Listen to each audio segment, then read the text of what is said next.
there's this fear that if I say it and it doesn't go perfectly as planned, then I can't take it. Then I won't be able to move through it, or I can't be on the receiving end of that. But you don't get broken. Like, you emerge and you reemerge and you reemerge. And when we speak, it's not for the outcome. It's for how you want to move in the world. Yeah. Right? It's for that I want to be the person that speaks in my friendships. I want to be the person who gives people a chance for how they show up. And if he doesn't respond in the way that you need, you can always say, okay, it's a level 3 friendship. Maybe it's not a level 5. Maybe it's a level 3, and I can sit with that.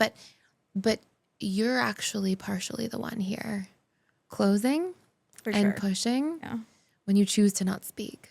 Today I'm here with a lovely guest, Abeer, who's going to go through and talk about the pain and sometimes difficulty of one-way friendships. And at times, maybe not because friends are unavailable or not able to invest, but sometimes because we are actually blocking that investment. So for anybody who's ever felt burnt out in their friendships or exhausted by one-way connections and had a difficult time being vulnerable and connecting in a deeper way so that you can get your needs met too, this episode is for you. And you're going to see firsthand some of the underlying themes and patterns that create these dynamics, how to recognize if these are yours too, and how to actually change them in the relationship to self. I'm Abeer.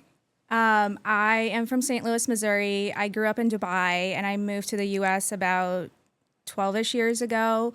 I'm working through a lot of my childhood trauma and my attachment style as a fearful avoidant. I'm a healing fearful avoidant. And so I'm just here to unpack some of the patterns that I feel very stuck in, such as feeling unsafe and also shutting down when I feel unsafe and not being able to work through those things. So. Perfect. Thank you so much. Well, thank you for being here. Excited to dive in and chat with you today. And I think we'll just start by, I'd love to hear a little bit about any outstanding themes you see in your childhood. So it doesn't have to be necessarily all these different experiences, but just any patterns of things that you felt, things that you experienced, and how you think that might have imprinted you in specific ways. I think that a big part of it was the culture. I think Pakistani culture and then taking into account the Muslim culture can merge into it being very conservative, or at least my family was when it came to women and women's rights and what they were allowed to do. So the life that I live right now is definitely not part of that culture. And so me moving to the U.S. was a big part of that. But the themes that I really struggled with as a woman who really wanted to be independent in my own skin was not being, I wasn't allowed to have guy friends, or I wasn't allowed to go out with friends, or I wasn't, at one point I was made to wear the Muslim hijab when I didn't want to. So there was like a lot of forced things where I felt out of control, or I didn't feel like I had my own voice, or I had a sense of self. And then because I lost my mom, she didn't pass away, but she was removed from the picture when I was 3.5 years old. I was kind of sent to a lot of different caregivers, and I didn't have access to those caregivers consistently at all times. So I lose my mom, and then I have this caregiver, I get attached, and then they get removed. And then another caregiver comes, I get attached, they get removed. And so for the most part, I was very blessed, and the caregivers that I had were very loving and they took care of me. But there were a couple of caregivers that had this theme of verbal abuse, emotional manipulation, and just saying a lot of hurtful things that I felt like broke me down to my core. And then when I moved to the U.S., I thought I got away from that and I could stay away from that, but it turned out to be my inner world and the way I spoke to myself. And of course, the school has helped me done a lot of work on that. But yeah, I think that is something that I still struggle with and would love to work through one day and be on the other side.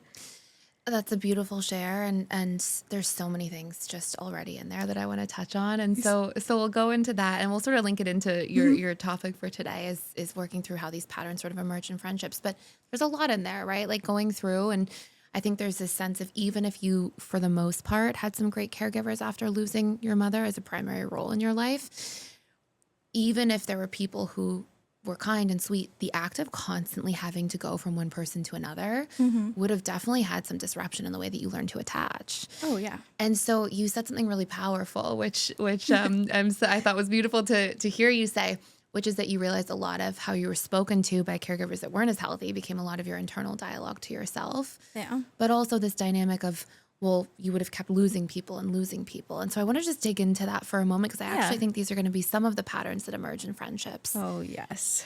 So let's start with the losing people part. So when you felt this detachment from caregiver after caregiver, do you remember anything about what you made that mean about yourself? I just remember it being excruciatingly painful. I just remember feeling like nothing is going to last. Nobody's ever going to stay. I don't have a safe relationship platform to stand on where I can say this one person, which for kids are supposed to be your parents, or sometimes even grandparents. I could not say this one person is going to stay. They're going to be there. They're going to protect me. They're going to nurture me. I just felt like abandonment was my destiny, or abandonment was the result of anything and everything for me. Yeah. And so I don't just hear abandoned, which is the obvious, but I heard you even say it in passing, unsafe. Yes. Yeah. And have you ever put that together, that you felt chronically unsafe in those dynamics as well? Okay, good. Yes, because I feel like there's a degree of unsafety that comes from just losing one parent, or because my dad was in the picture, but I didn't really have access to him as much as I wanted. Especially if you remove a parent, you would think that the needs towards your dad would amplify, and I did. I was very close to my dad. I would sleep on his chest. I didn't want to sleep in my bed. I was always with my dad. And so what had happened was my mom exited the picture, and then my dad remarried, and then his focus shifted on his marriage, and then my sister was born shortly after, and so then that became his focus. And so I was always being sent to the relatives to be taken care of. So the unsafety really came from, one, not only losing access, like if we're just looking at pure access, I lost access to both my parents, both my mom and dad. And I was always with my dad anyway. So sometimes I look back and I'm like, did it really bother me so much to lose my mom? And now when I know about myself more, I'm like, yes, it definitely did. Having someone to run to when I needed anything. But I think the unsafety was not only losing access to your parents first, and then having constantly caregivers leaving, exiting, and then how those caregivers treated me when I was in their care. It's like, not only are you being removed from your parents and you have this ache, then you're just extra sensitive to everything because you have these caregivers that have their own kids. Yeah. And they're treating these kids a certain way. Because I remember feeling like, oh, I see, my aunt is a wonderful mom to her kids. I wish I could have that.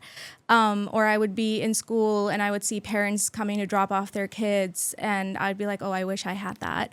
I remember many nights where I would go to sleep and at that time I was very much into the Islamic religion and I was very religious at the time. And so I would just pray to myself crying at night, like, please give me a mother figure. I don't have somebody to rely on. Please give me that. I don't want to feel this. I don't want to feel alone. So. Okay, so let's just stay there for a moment. And thank you for sharing that. When you think back to those moments, what does that feel like in your body? I always feel it in my chest. It's always in my chest, in my gut. It feels like a heaviness, like an ache in my gut.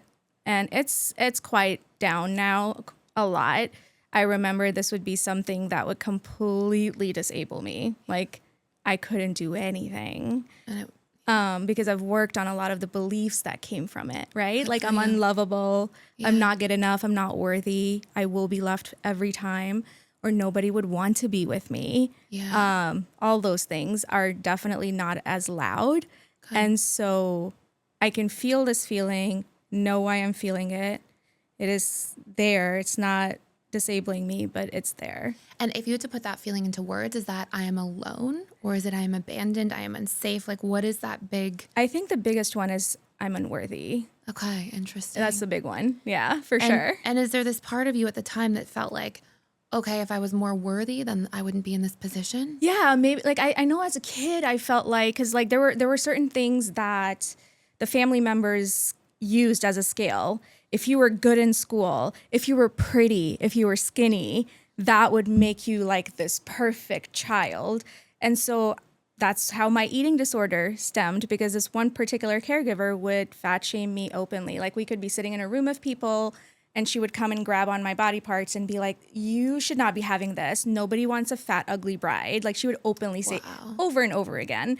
And so I remember growing up feeling like, oh, if I was skinnier, if I had a lighter skin tone, because that's defined as beauty in my culture, if I was prettier, smarter, better in school, like, my parents would love me more. Maybe they would stay. Maybe they wouldn't leave me. Maybe if I was better. And that's where the perfectionism came from too. Yeah, that makes a whole lot of sense, Right? doesn't it? Yes. Yeah. So good for you. thanks to your school, personal development school, I would not have been able to put that together even after 6-7 years of therapy that I had at that time, to really realize that's where it's all coming from and how I'm putting it together in myself. And how much do you feel like that belief sits with you now? I am unworthy. Like you said, you've worked through a lot of the abandoned or alone, but is the unworthy something that still is noticeable? Yes, I do feel like it comes up in my career area of life a lot, where I was very hard on myself the last 8 years in my career, like have to get straight A's, anything less than straight A's, because again, there was this narrative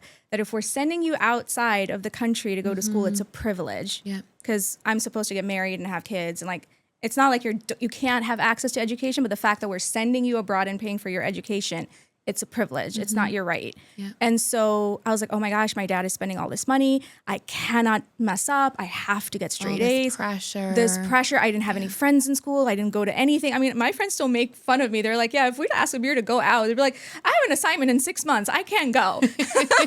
So I was very, very focused. But what I didn't take into consideration was I didn't rest. I didn't take time for my mental health. I didn't even know what mental health was at that time. Because you're so busy trying to earn your worth. Right. Yeah. And so after bachelor's, I think I was accepted into a PhD program at Emory, and that's where it all came crashing down.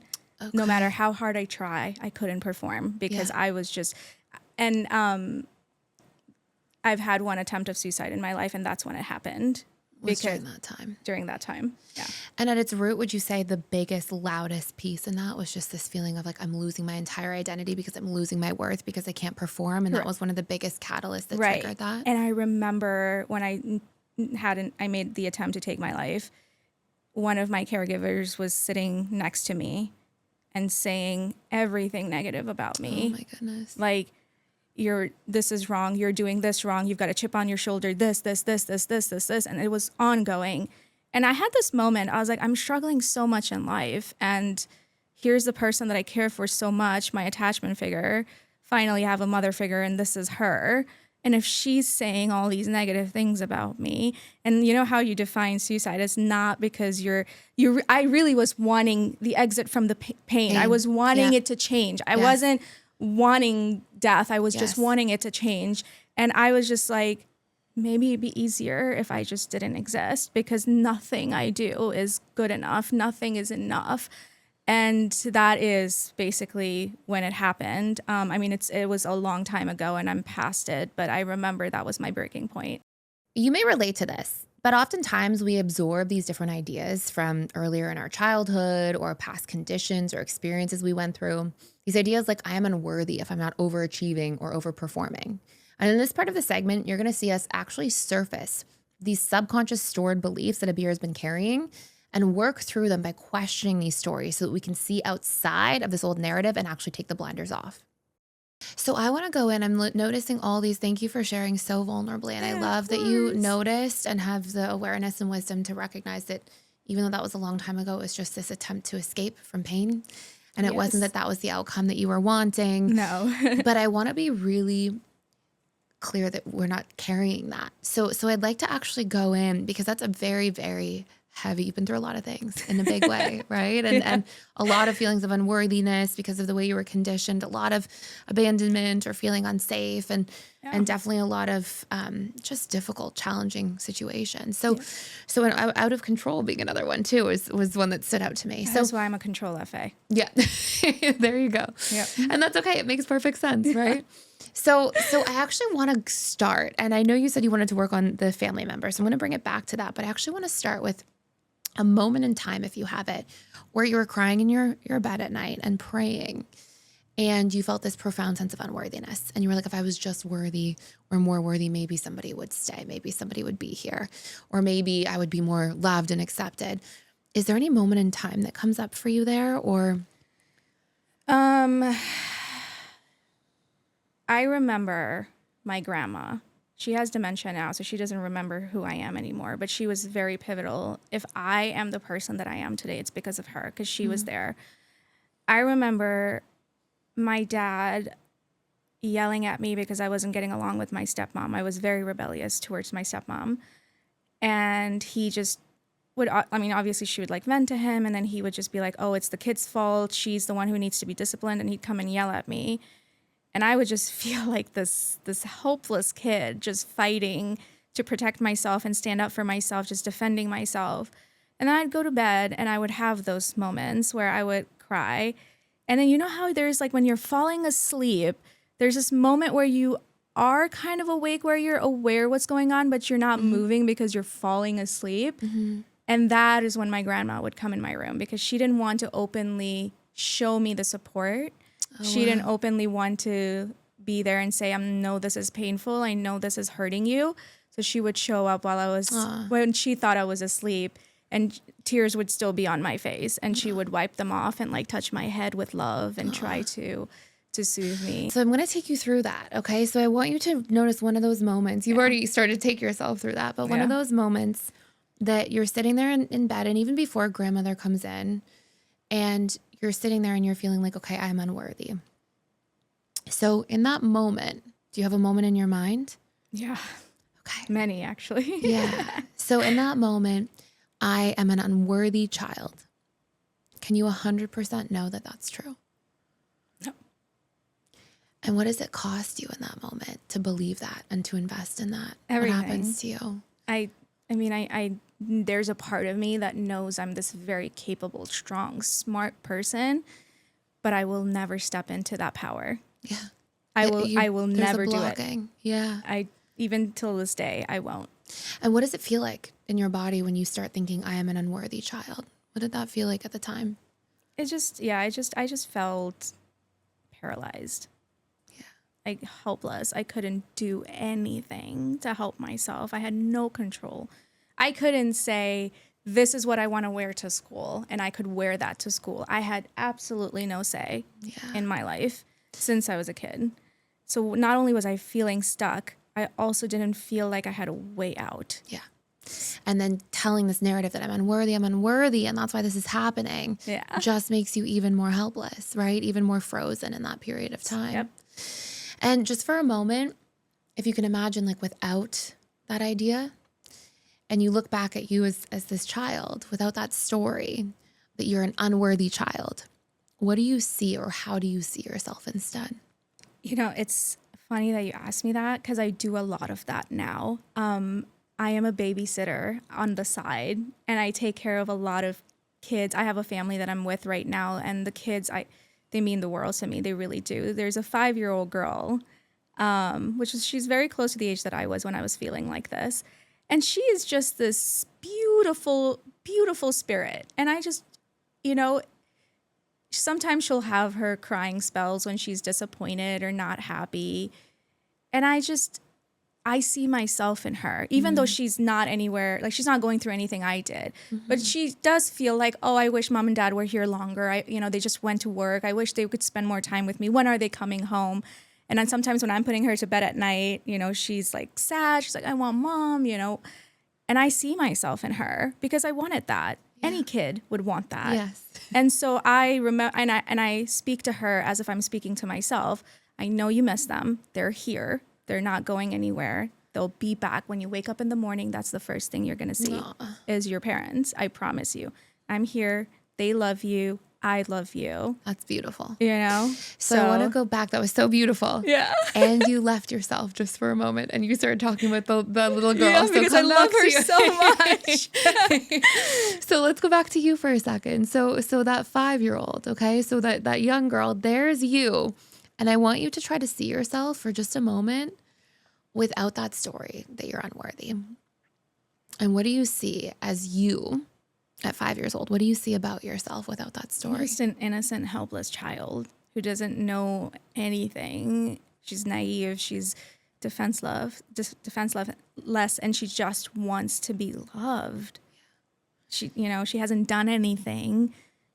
there's nothing wrong with her. Yeah. It's just her circumstances are like, she's just dealt these cards that she has to figure out herself. Yeah. Yeah. And how do you see yourself in a way that's worthy? What's worthy about you at that period of time?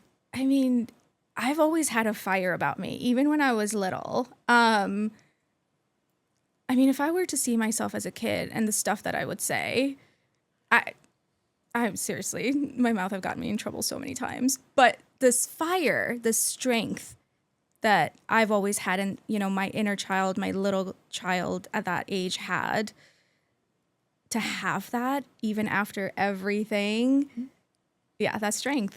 And do you have a Resilience. specific example of that? A specific moment that stands out where you showed that? I think there was a moment, specifically this caregiver, I didn't want to go back to her. And I knew if I spoke up, I would get punished from my dad, or everybody would dismiss it and nobody would believe me because she's the adult, whatever she says goes, because that's the culture. And I remember it came to a breaking point where I was just like, I was just crying. It was time for me to go to her house. And I was like, I'm not going. I'm not going to go. And everybody's making fun of me. They're like, you look so ugly when you cry. Oh, wow. This is not, you just stop crying. And like, why are you making a fuss? Like, you're not being a good child because you're not listening. And I just kept saying, I'm not going. I'm not going. And sink into that for a moment. Yeah. and try to feel and notice what you felt in your body in that moment.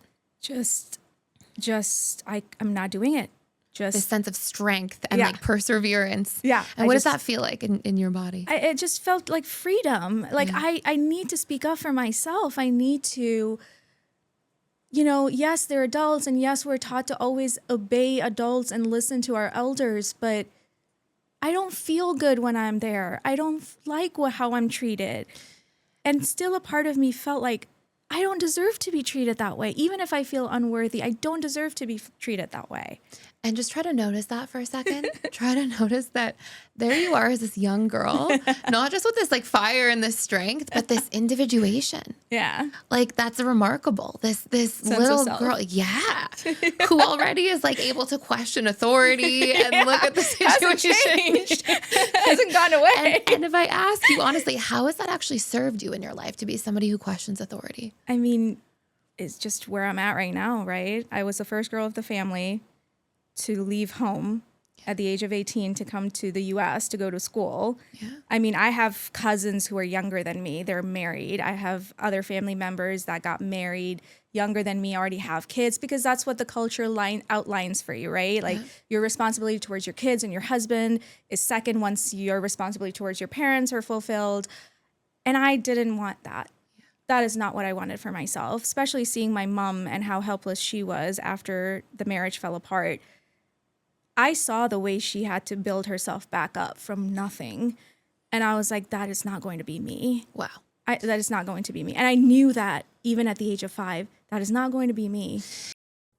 There's a really powerful way to rewire your subconscious mind, and it is called cost-benefit work. It's something we practice a lot inside the personal development school. And the idea is that a lot of times we do things because at one point, the idea of doing them benefited us more than they cost us. For example, maybe you learned to abandon yourself as a child because that's why you stayed safe in your environment growing up. However, as an adult, years later, what once benefited you more because you didn't have many other options may be the very thing that's actually holding you back. In this part of the segment, you're going to see us go through the cost-benefit tool, trying to basically recalibrate our idea of costs and benefits. And this is something you can also practice at home if you are stuck on repeating a same old behavior when you know consciously that this isn't something benefiting you or serving you anymore. In order to do this, we look at 10 costs of the old behavior and 10 benefits of letting it go. But the real magic happens when we do the rewiring work, which means not just noting these things down, but actually recording yourself saying these out loud and listening back in a suggestible state for 21 days so it really hardwires these new neural networks into your brain. Can I ask you a really interesting question? Please. What would it have cost you in your life to not go through those really hard times? I think I would have been back to where I was. Basically, no sense of self, no voice, or had a voice that would fire through, but just not being able to do anything for myself. And, this is a thing that a lot of people don't know about me. Growing up, I had everything that money could buy. We had a live-in help that was cooking and cleaning for us. Like, I never did laundry in my life. Like, I was very pampered. But I didn't have a sense of self to even make decisions for myself. And when I first came to the US, this is going to sound so crazy, but when I went out to eat dinner on my own, they brought me the check and I had no idea what to do with it because I never paid for my bills. I never was, because my dad would always pay for stuff because that's how he provided and supported. That was the role. And I was like, what do they need? Okay, they need a card, and then bring the receipt back. You have to, like, all that process took me a few tries to figure out how to do that for myself. If I had not left home, I would not have been the person that I am today. And the person that I am today, I'm pretty much in love with her.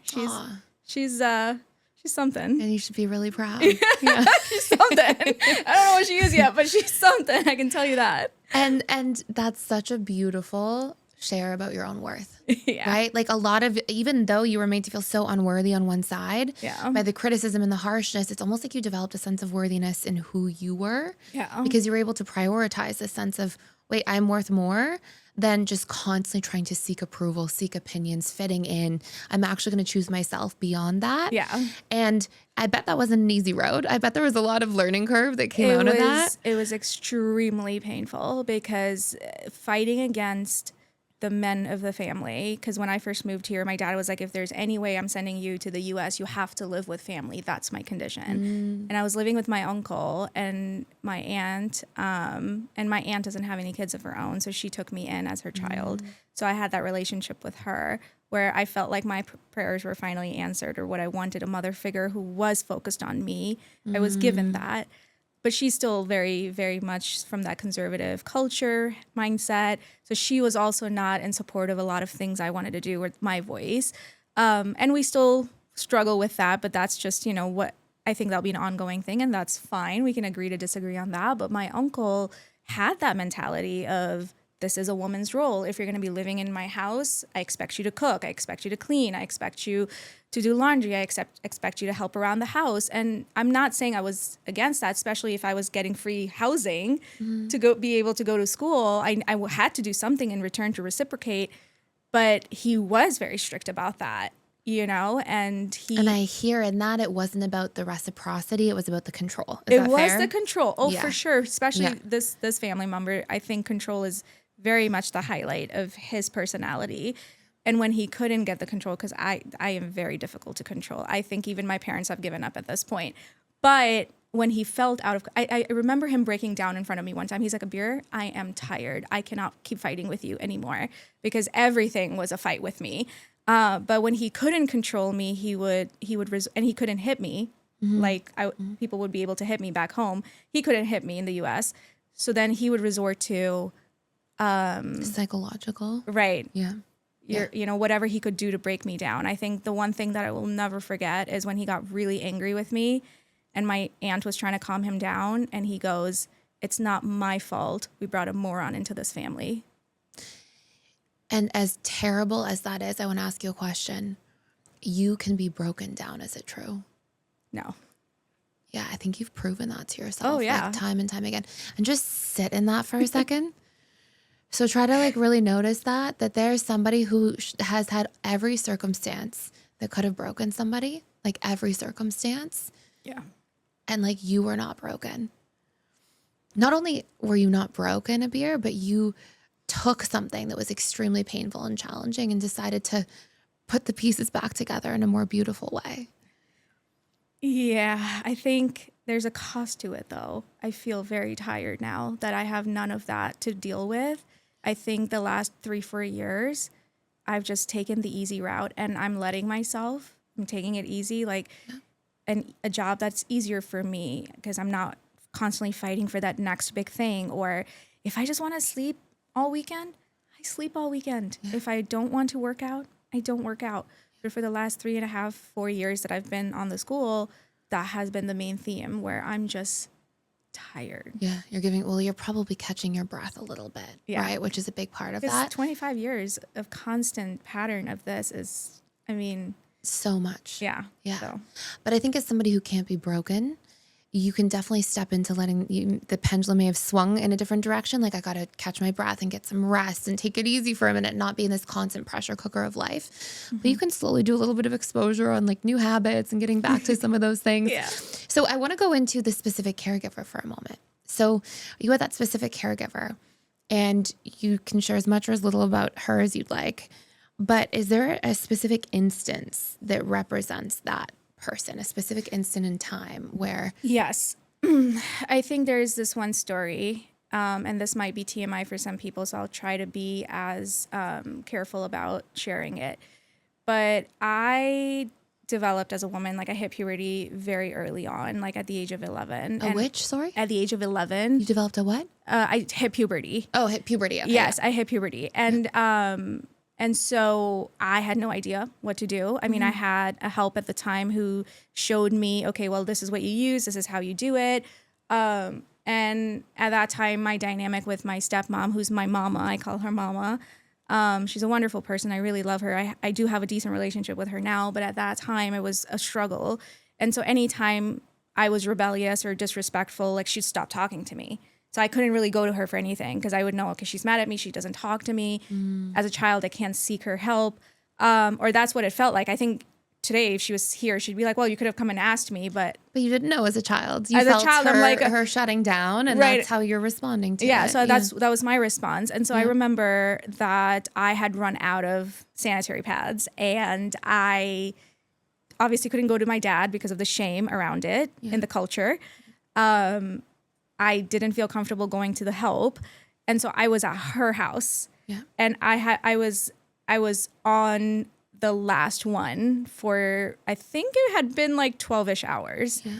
And I remember going into the bathroom and seeing that like I need a new one, but I'm like, I think I'll be fine. I think I'll make it for another hour while I'm here, and when I get home, because I would spend all evenings every single day of the week except for the weekends at her house. I was like, I think I'll be fine.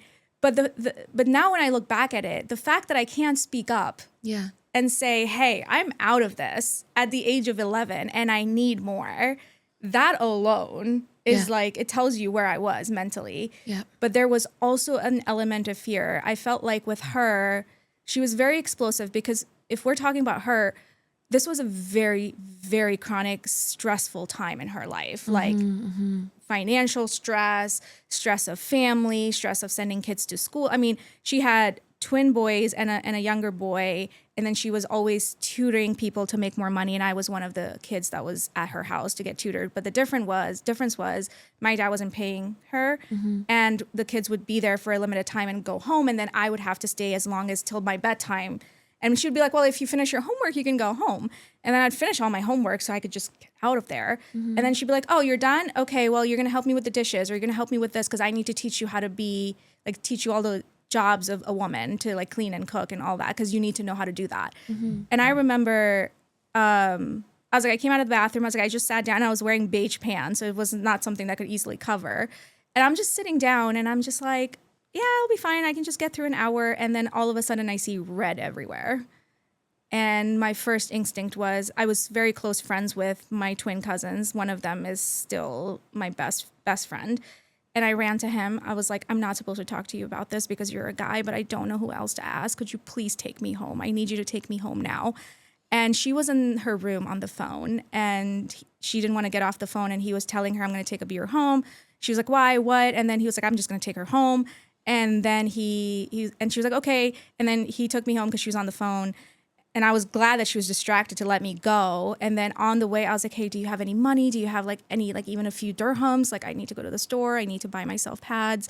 He's like, no, I don't. But I know you're scared of my mom, but let me go ask her for money. Let me just go ask her. I was like, no. And he's like, okay, you don't have to come back inside. I'll go ask her. And he goes inside and he asks her. And then she makes him bring me back inside. And I was like, I don't want to go back inside. And then the first thing she did was like give me a hug. She's like, I had no idea you were this scared of me. I was just like, but that's the relationship. This is where we are. That's where we are, is that I'm an 11-year-old girl, doesn't have a mom, don't have access to her, or have a stepmom and can't speak to her. You're my caregiver right now in these hours, and I'm terrified of asking you. And so she felt really bad. She gave me pads and she gave me change of clothes. And she's like, if you ever need more, just ask me. But even at that time, because I have a severe condition, PMDD, so I had really heavy periods at the time. And so she was like, please ask me when you're down to 2. And I was down to 2 in a day. And so I asked her, she's like, why are you needing so many? Like, I gave you so much, like, it's just been a day. Why are you needing, like, are you wasting them? And I'm like, okay, never mind. And so this vulnerability feels like it can't be received. And I was like, and you asked me to ask you, and I'm asking you. So yeah. And I'm noticing a really common theme here. So in those moments, you feel like I have no voice, really. Nope. I feel like I am in a situation where I'm unsafe to speak. Yes. I'm not going to be received very well at all. No. And is there anything else that you notice there? I mean, that's just, I don't know. I mean, that was just my life. That's just how people were. And you mentioned that one of the biggest things you wanted to work on was that you see these themes in friendships. Yeah. And what's really interesting, and they're clearly a little bit connected, is like, that we see our experience through the lens of our subconscious mind. Mm-hmm. And when we're imprinted deeply by things, and you keep mentioning, my friends become my family as an adult. Like, my friends are my family. Mm-hmm. And you keep mentioning that there's this sort of sense that with your friends, some of these friends that you have in Missouri, these people who you really connect with and you spend all this time with, now you're starting to feel like in moments of crisis or tough moments, it almost reminds me, I almost hear this repeating pattern with this family member where you go through this moment of crisis, you need to speak, and there's this sense of losing your voice or not being received. And I'm curious what parallels you see there.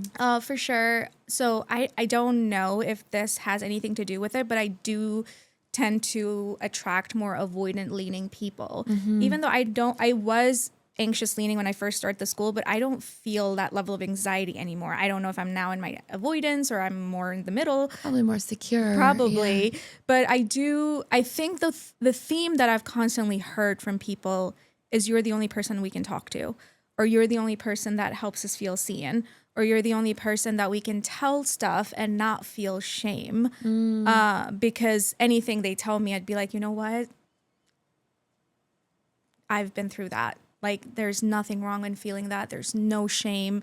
You can do this. Like, I will always be that voice of reason, or even somebody that, like, because there's one particular friend in this group that we're discussing at the moment he's definitely, I think he and this other person, they're both FAs in my opinion. But one of them is very avoidant leaning. And this particular friend will just refer him to as AP. He's definitely AP leaning. And so he's got those emotions and those feelings of, if I speak up, like, I will not be accepted or become a friend. And so, like, he cannot speak because the other two are more avoidant leaning in the group. So he doesn't feel like he can vent to them. So he'll vent to me on the side. Mm-hmm. And so. And what is your relationship in the dynamic? What are you feeling? So is it no voice? Is it feeling unsafe if you do express? What are the themes that you're feeling? And you can sort of pick one friend at a time if you'd like here. I think I personally feel like I'm doing all the emotional lifting. Okay. All the emotional labor. But I feel like I also put myself in the role. Well, we'll get into that. Yeah. There might be a little bit of that. I think it's very much my own doing, but I do feel like the emotional glue, the emotional... And what are you afraid happens if you don't? If I don't, everything is going to fall apart. Okay, good. And then what happens? If everything falls apart, then you're what? And then we don't have this connection. I will lose the group. I will lose the connection. I will lose, just like there was a lot of loss going through childhood. Like, if I don't keep everybody together, if I don't keep checking in, if I don't keep making plans. So hence the pressure cooker. The pressure cooker, by the way, no wonder you're tired. The pressure cooker has gone from career into your friend group. Yes, no surprise. So there's probably still some tiredness happening because it's just shifted forms. Mm-hmm. Okay, so no voice, unsafe. Feeling like you're not received if you do speak, I really heard. Mm-hmm. Fear of loss or abandonment. And is there anything else in there? Like, if I'm not doing all of this emotional labor, I will be anything else out of control? Yes, for sure. Because if I am taking that role to do the emotional heavy lifting, to do the planning, then I can predict the outcome. I can give myself certainty. Mm-hmm. Mm-hmm. Because if I don't do that, I don't know what I'm walking into, and I can't know that I'll be safe. Yeah. I can't know that I'll be safe. Okay. So we're going to start there. Okay. So I want to just start with, if I don't do all the emotional labor, I can't know that I'll be safe. Can you 100% know that that is true? And what happens if you stop doing the emotional labor? Let's take a look. What's your worst case scenario? Yeah, we may drift apart, and that's okay. Yeah. Yeah. And try to notice that when you put all this pressure, I'm curious if we sort of shift this, where do I rob my own safety when I do all the emotional labor? Oh, there's no space for me at all because I'm always constantly thinking this particular friend is more avoidant leaning. This is what he needs. This particular friend is a little bit on the spectrum. This is what he needs. This particular friend is always rejected, scared of, is always doing whatever everybody else wants because he wants to be included and is scared of being excluded. So I need to take him into consideration and definitely make sure that we're doing something in the plan for him. And I can just imagine little Abeer, who's living in her home, going, I have to do this with this family member, and I have to be this way with this family member, and I have to be this way and this way. It's crazy. And so the pattern is just shifting forms. Oh, yes. Okay? And who's putting that emotional burden on you? I think it's myself. Yeah. But I also feel like when I set that standard, then everybody sits back and is like, oh, Abeer's going to take care of it. Yeah. Abeer will handle it. And so what's a better way? What's a better way in this situation when you decide to unplug from the emotional labor and always being the one to give and take care? And there's a sense of unsafety, honestly, and always trying to control every outcome. Yes. Like it feels like it gives you short-term control and certainty, but in the long term, you're trying to control people. Yes. And their perceptions and their emotions, which is something you can't control. Yeah. So you're always trying to control something that's going to leave you feeling more unsafe. And it's always going to feel like a losing battle that you're on the precipice of. Yes. Self-fulfilling prophecy. Yeah. And so where's your real sense of safety here? I think I have tried to sit with that and try to give myself an example of a group of friends that I have now. And thanks to PDS for that. Thanks to you and how you showed up in PDS for that. I thought it was very feisty, but okay. Well, we'll take it. We'll take it. But I don't feel that with them. I have had many moments where I'm just like, I don't want to sit on a one-on-one conversation because I don't have the bandwidth to hold a conversation. So I'm not getting on Zoom one-on-one. I just can't do it. And they'll be like, okay. So one person could be like, hey, can we get on a call? And if I'm like, yeah, I'm available. I just can't do one-on-one today. I don't have the bandwidth. Then be like, okay, if somebody else says, yes, we're here, we'll have a call. And if we're not, we won't. And in the beginning, I felt the pressure to hop on because if I don't, I will lose this person. I'll lose the connection. We'll drift apart. We've been going strong for 4 years. So. And try to notice this for a second. So try to slow down a little bit and just notice that what was the difference? Was it just the people or was it also how you showed up with the people? I think this particular group, I was able to be more raw and honest and myself, where I think I felt safe to say, I don't feel like doing this, guys. And where did that safety come from? Notice how you say, I think I felt safe, as if it's coming from other people. Yeah. Which it could be co-creating. Yeah. But I want you to notice what had to happen in that for there to be a sense of safety. To know what I needed, right? I needed to know what I needed and to speak up. Yes. Because that was not something I knew how to do before. And so when you built friendships with you creating your sense of safety by consistently choosing that, now it looks like, oh, these people, they're safe. Which they may be. They may be. but at the same time, right, there's a sense of you had to show up in that way because had you not shown up and had you still people pleased, had you still just been available at everybody's beck and call, had you not been really raw and authentic, you still would have felt some degree of unsafety. Yeah. I think that's something I'm still working with myself is that I can be who I am and be accepted and loved for who I am, that people will see, because everybody has flaws. I do. I have so many flaws. But I think I'm still making peace with, if you see my flaws, you'll still stay. Because again, that little child made that connection long, long ago, and it was obviously enforced time and time again. And I remember telling, because the 4 group of friends, can I mention their names? Of course, yeah. Himranjeet, Diane Kelly, and Jake Myers, and myself, we've had a very tight-knit group. And if I've gotten to a place of this healing today, it wouldn't have been possible without the personal development school, you answering my questions, and also them just sticking by me through the thick and thin. And we're getting together in June. For the first time, all 4 of us are going to be together after all these years. But I was telling them that I am not myself right now. I've relapsed in my depression. Sometimes I'll just sit in one corner and not move and stare into space and just space out.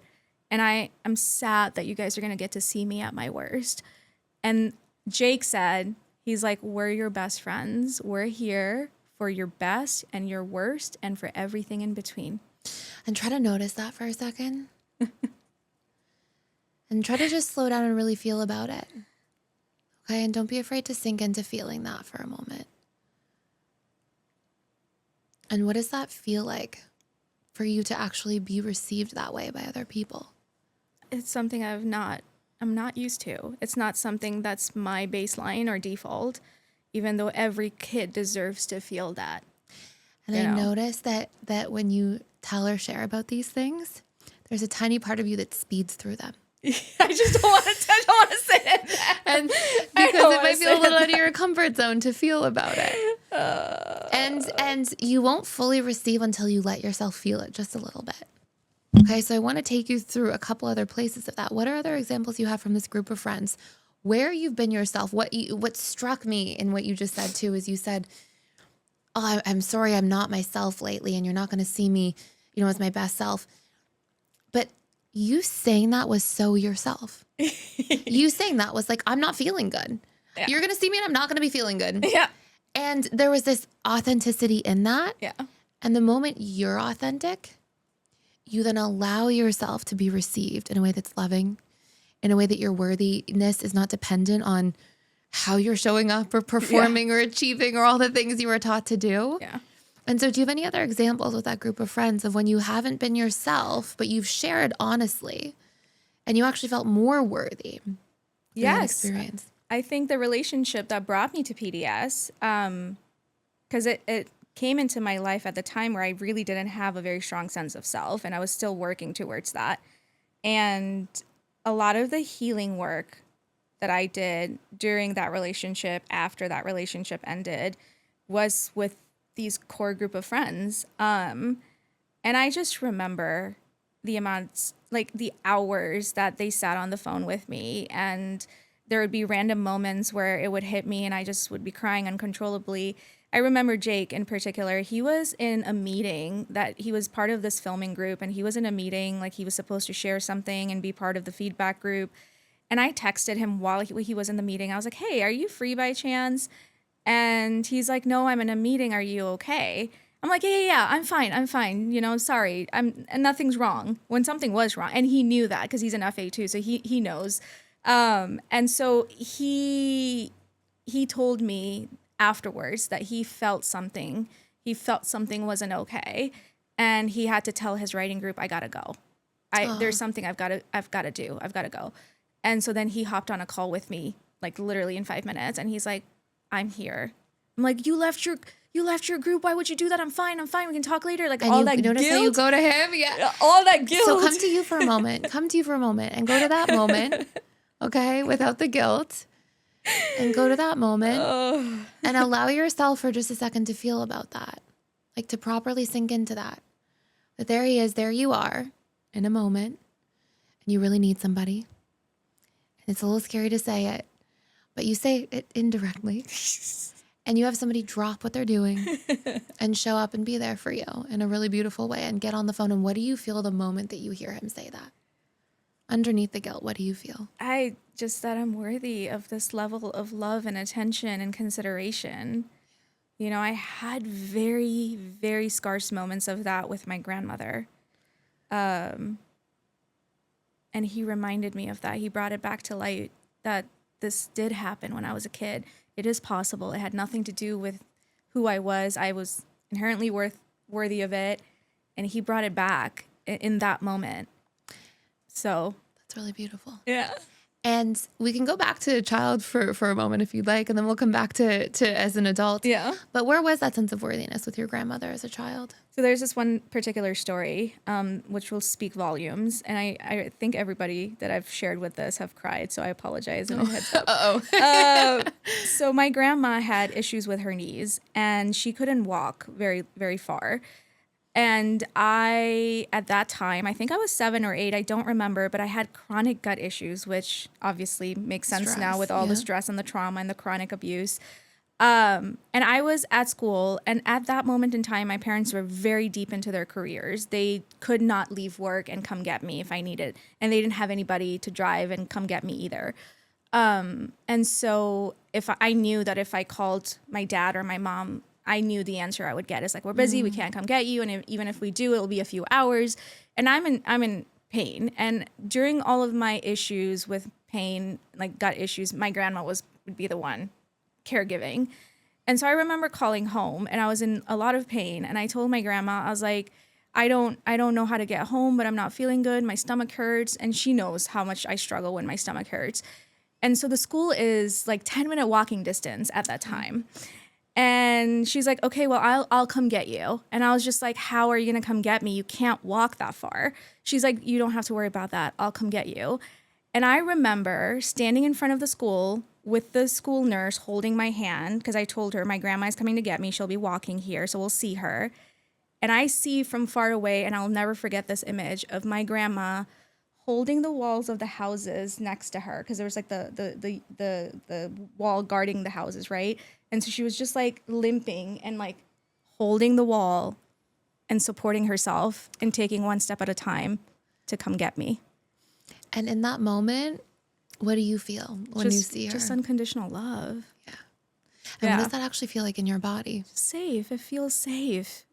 And where do you feel that? Like definitely gut and chest. It's always the gut and the chest for me. It's always the gut and the chest for me.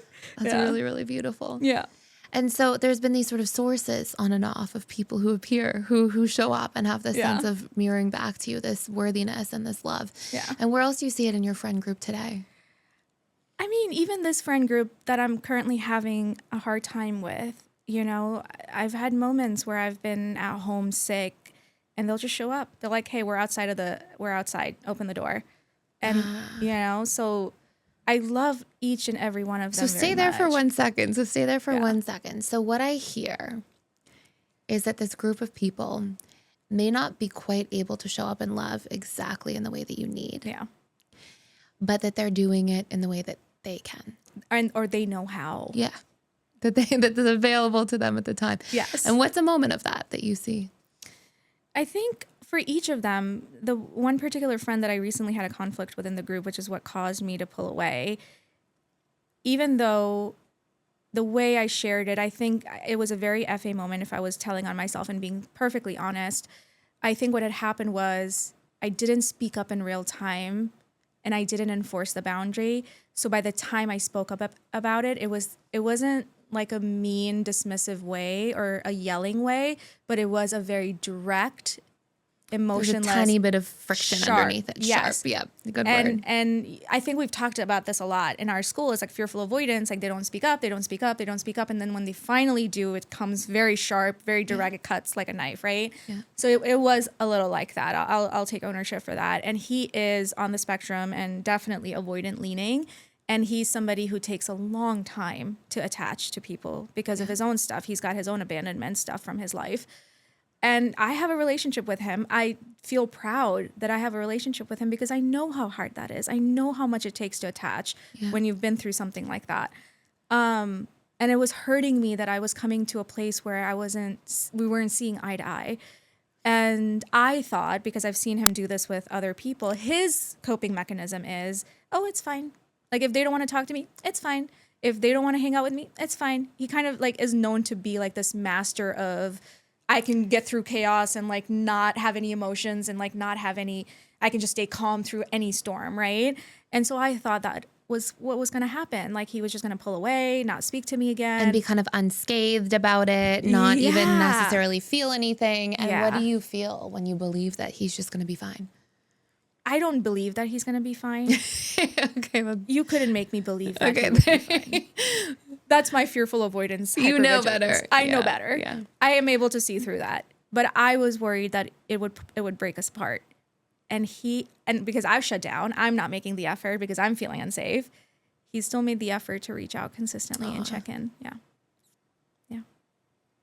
And was there a part of you that was pushing and pushing away? Yeah. And maybe it's not always in the perfect way, right? But then we can always help people arrive and improve a little bit if we need to. Hey, I kind of need to be checked on this way instead of this way. And what are you feeling? I don't know. I am still in a very shut down space with this because I still keep going back to, but they disrespected me in this way, and it hurt. And I'm not going to. And what was the moment that he disrespected you? He'd just not good with time. And it's not personal. Like he does this with everyone. Yeah. And it's okay. So you do this really beautiful thing because you're very aware.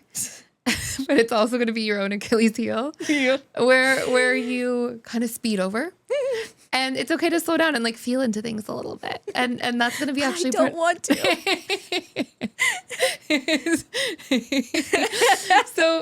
So you have this dynamic where you believe he disrespects you, and what did he do that you jumped to that conclusion, even if just briefly? Like maybe you consciously know better, but have you like really felt into the other possibilities? He would just pick a time and date to hang out one-on-one, and then he'd show up 30 to 45, sometimes an hour late.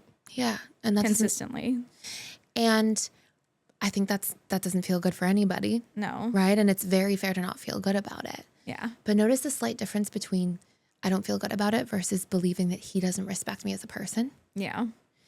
And when you believe, okay, he doesn't respect me as a person, where do you go? How do you start behaving? I have to just protect myself. Yeah. I have to get my walls up. And there's a little wall and a little wall, and then he shows up late again, and then you have another wall, and now there's distance, and now it becomes difficult. And what could you do now instead? So he reaches out to consistently check in with you now, and he's trying to be there for you. It sounds like in the best way that he knows how, even when he's likely to usually go, it's fine, and kind of glaze over things and push away. Yeah. And is there anything that you can do to share a little bit more openly, or course correct, or say what you need? I think if I could let myself be vulnerable and tell you what me on the inside, the shell, I don't know if I'll be able to come out of this in real time, is feeling, I would say, I'm sorry that I was so sharp about how I was feeling. I do feel really bad when I'm left waiting because that was a constant occurrence with my parents as a child. Like my parents would not come pick us up on time from school. Like we'd always be waiting for several hours, or at least an hour. And that felt awful. You're tired, you want to go home, you want to eat, and you don't know where your parents are. You don't know when they're coming. You have no certainty, no control. And that is where I go when I'm left waiting. And have you said that to him in that way? No. That's what I would if I could. And what's stopping you?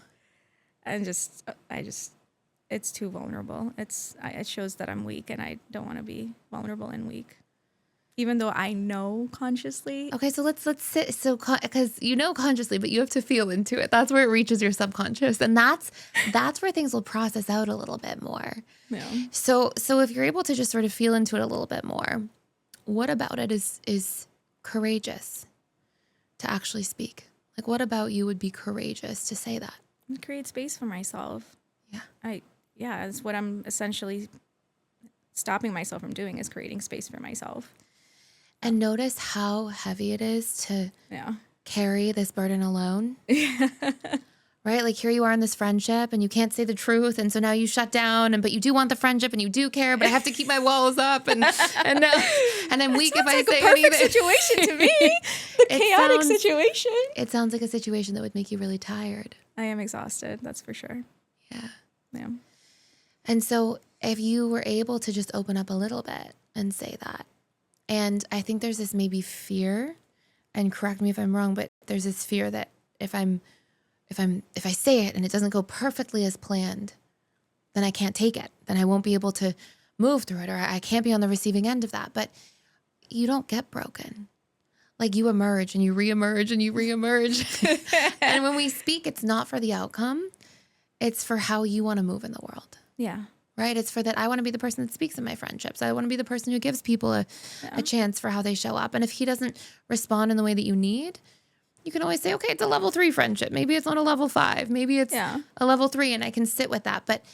But you're actually partially the one here closing and pushing when you choose to not speak. So are you open to trying to have that conversation? Yes, I actually was hoping that after this session, that would be something I'd be able to do. Because like one of them who's avoidant leaning, he hasn't reached out, but I know that he's reached out through other people because the AP one has been reaching out. But the way he's been reaching out is indirectly trying to get me to come over to his house. To bring you and to bring because you together. He doesn't want to reach out. He doesn't know how to say it. He doesn't want to reach out because the reputation I have in my friend group is like I'm this fiery, feisty person who's always bantering and always saying some weird stuff. Like Abeer is always like strong, you know. And then now we have a moment where Abeer has shut down and we don't know what to do. She's out of the group. No more plans are happening. She's not responding. She's not showing up. We don't want to lose her. We don't know what to do. We love her. We just, and so they've. And what do you see? So just outside of explaining, like, what do you see there in them? Do you see people who are trying to really love you in the way that they know? Yeah, how? and I won't let them. Yeah. I just won't let them. Yeah, and what happens to you every time you decide to not let them? I just obviously create myself a space where people can't show up for me and I'm alone and I lose connection, which feeds into abandonment, obviously. And then I and then I exhaust myself. I am tired. I'm extremely tired. I'm always tired. Yeah. And so what do it look like to just show up and have the conversation there with that friend? So you have a conversation with your first friend. We've established that, the one that you can say, hey, it hurt me when you're not showing up on time and here's what I need and I shut down and can we work on it? But what about with this friend who hasn't reached out but you're trying to indirectly, can you go to their house together? With they your invited AP me friend? yesterday, actually. I couldn't physically go. I was at the Niagara Falls. But I don't know. I'll try. And what would you need when you go there? I think he would just come sit next to me and give me a hug because he loves to cuddle. He shows his love through physical affection. And that's beautiful. And love we can that. receive that and we can feel that. But you also need something. And for you to actually make these relationships work, you have to start sharing a little bit more of it. I would really love it if he could be a little less dismissive and just hear me. He doesn't have to agree with me. He doesn't have to even say sorry. I would just love it if he could just be like, I can see where you're coming from. Good. So I'm your friend now. Okay. And walk me through that for a second. What would you say if I were him? That I really love you and I really care about this friendship and that I know that it's coming from a loving place. But sometimes when I'm sharing things that I'm going through and your response is, it feels to me like you're brushing it under the rug, even though that may not be your intention. I just want you to let me feel it and I just want you to be there for me so I know I'm not going through it alone. That's beautiful. Yeah. And if you have a friend who's a little bit avoidant who may not know exactly what to do, can you give a specific paint a picture example of? I would love it if I could get a blanket and if you could just cuddle me for a little bit. Oh, that would be great.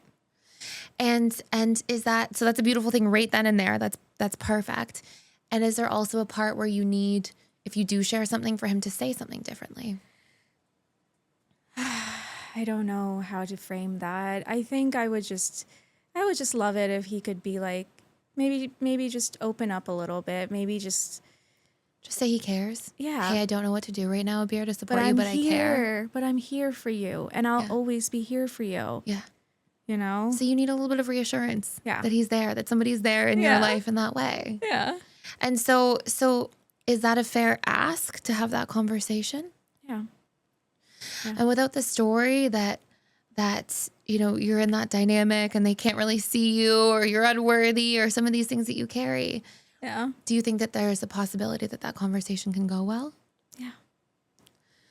Okay, so when are we going to have the conversation? Probably after I go back tomorrow. Okay. I'll probably send a text because they've spent like 2 weeks now reaching out and I respond because of course I don't want to shut the door. I know better. Yeah. Because that has happened to me. But I haven't really let them in. Yeah. They've been shut out. And there's this little girl who grew up in a situation where you didn't get your needs met and they weren't met in the way that you needed and you lost your voice. And the only way you protect and support that little girl as an adult is through constantly showing up and voicing your needs and making sure that you don't abandon that little girl again by allowing yourself to take up space. Yeah. And you'll notice every single time, and I want to look at this for a moment, every single time that you don't speak, can you tell me a couple of costs that come up for you?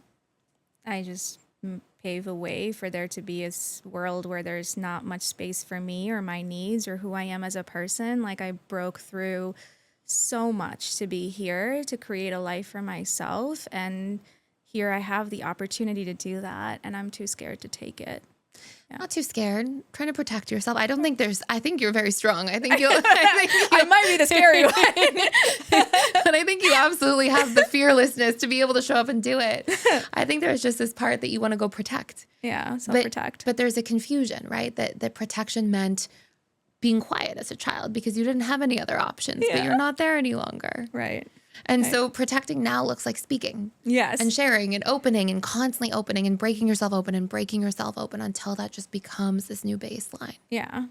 And is there any benefits that you can see? Like, what does life look like if you're not sitting in a dynamic where you close and you close and you close? What do you feel and what does life look like instead? Obviously, the relationships are going to be healthier, right? Because I'll be able to keep them around consistently and build and grow with them, or have them maybe show them a way to grow with me, or meet them where they're at and maybe build a relationship at that level. Just something instead of just cutting it off, because that's never okay. Yeah. That's never okay. I know that. I just need to do it. And it's also exhausting to keep living through this pattern, right? And notice that ultimately it's a little bit of you exhausting you. Yeah. Right? Every time I choose to repeat this pattern, I choose to go down that path. Yeah. And it doesn't have to be everything at once. It doesn't have to be that I have all of a sudden, here I am doing it all at once, but just being able to take a step forward and communicate a little bit more and a little bit more.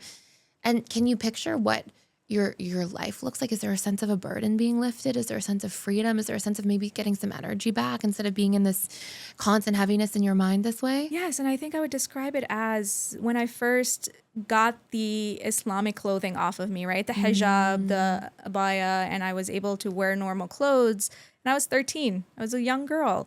And just taking that off, the weight that got lifted off of me, because I could be one step closer to myself. Yeah. Now I have tattoos. I have all these guy friends. I'm doing everything I'm not supposed to or was taught not to. But I just will continue on that path of creating an authentic life for myself, because this is my favorite quote from Gabor Mate. There's going to be pain either way. You know, there might be pain if you're being authentic and you're losing connection, or you choose the connection to lose authenticity. And I think authenticity stands true for me. Every single time. As a huge need. You can see it's one of your big personality every needs single too, through need. your whole story. Yeah, every single time. I'm so, and I feel it in my gut, and people be like, no, that's not how it is. And then like months or years later, like, I said that would happen, and it happened. Like, why won't I listen to myself? And you have this really beautiful thing that happens to you where your exhaustion is always your direct feedback that you're out of your authenticity. Mm-hmm. And I bet if you look back at every moment in life where you started to feel heavy and tired and exhausted, there's probably this constant that was you leaving your authenticity, leaving your freedom of being yourself.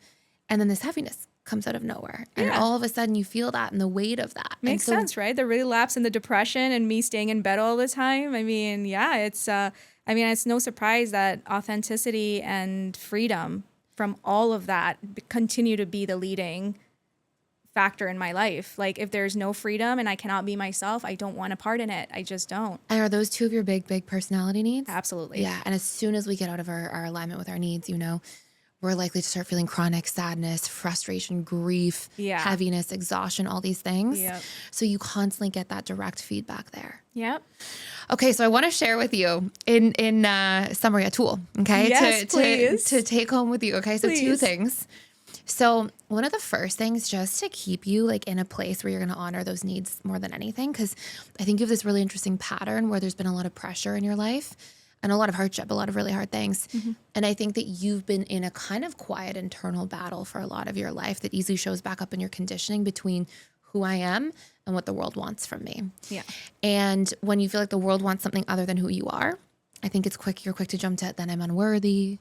And then you're quick to jump to, okay, then I step out of my authenticity briefly, or I close down because this is a heavy burden for me to bear. And I think instead we want to see why you are going to stay in alignment. And that's going to be your number one thing you always do. There's not going to be a temptation to step out of your sense of truth. And one of the best things is cost benefit work, but actually like rewiring in your cost benefit work. So I would say 21 days for sure, okay, of all the costs of leaving myself, all the heaviness, all the pain to relationships, all the cost to my self-esteem, my own sense of self-worth, because you rob yourself when you leave your authenticity. 100%. Yeah. And it's not just triggering, by the way, like typical patterns of somebody else leaving their authenticity who grew up in like kind of a hard household or challenging situation, but not that hard for you. You leaving your authenticity goes right back into all of those patterns reemerging from childhood, and you had a lot more heaviness there than the average person. Oh, yeah. Yeah. So we've got 21 days of writing out 10 to 15 costs of like all the costs to leaving your authenticity, 10 to 15 benefits to keeping it. Okay. And obviously rinsing, repeating, feeling about it in a suggestible state in your alpha brainwave state for 21 days is going to really help to make sure that you're not going to be quick to lose your authenticity in relationships with others again, even if just briefly. And then the other thing I would do is at least 21 days, maybe closer to 60 days of exposure work on in every friend relationship individually that you have, and being able to actually open and say, hey, this is what's going on for me, before it gets to a point where you've carried it for so long.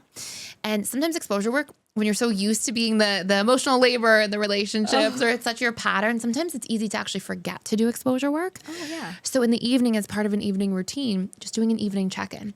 Is there anything I haven't shared today with a friend that I need to? Is there anything I need to share to be more authentic in my life with somebody? Is there any way that I should speak up differently? And that way, each day you have this little accountability metric where you're tapped in, you're sharing, you're speaking up, and then you're going to allow yourself to not just be in your authenticity, but to be in connection that's reciprocal according to your truth. Okay? That sounds like a great plan.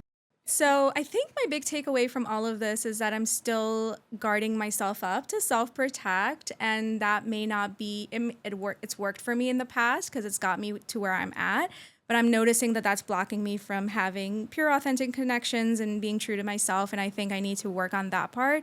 I think that is what is ultimately going to get me out of this stuck space and tired space that I feel in for a while now, but yeah. If you want to do any of this work at home, you can actually check this out in our Emotional Mastery and Belief Reprogramming course, which helps you source all of your subconscious core beliefs and actually work through them in a very efficient manner. You can check it out fully for free for a limited time using the link down below. So thank you so much, Abeer, for being here. You were absolutely amazing, and I'm honored to sit with you and chat with you. Likewise, on the nth degree. Thank you. Thank you.